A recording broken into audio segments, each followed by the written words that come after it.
ये कहानी है एक पंडित और नाविक की। आज गंगा पार होने के लिए कई लोग एक नौका में बैठे। धीरे धीरे नौका सवारियों के साथ सामने वाले किनारे की ओर बढ़ रही थी। एक पंडित जी भी उसमें सवार थे। पंडित जी ने नाविक से पूछा, क्या तुमने भूगोल पढ़ी है? भोला भाला नाविक बोला, भूगोल क्या है?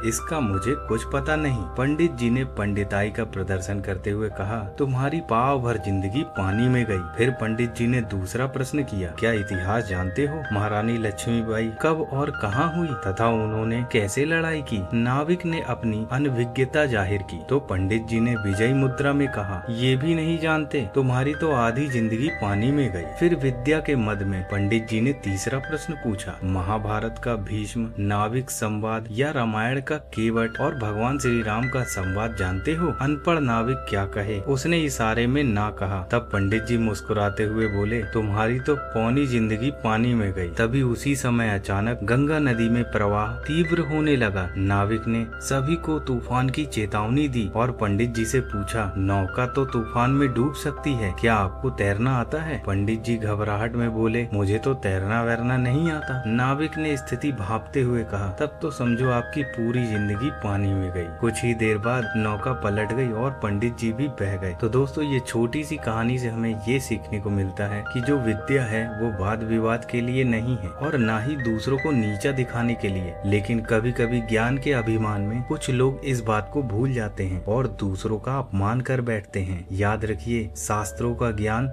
समस्याओं के समाधान में प्रयोग होना चाहिए, शस्त्र बनकर हिंसा के लिए नहीं।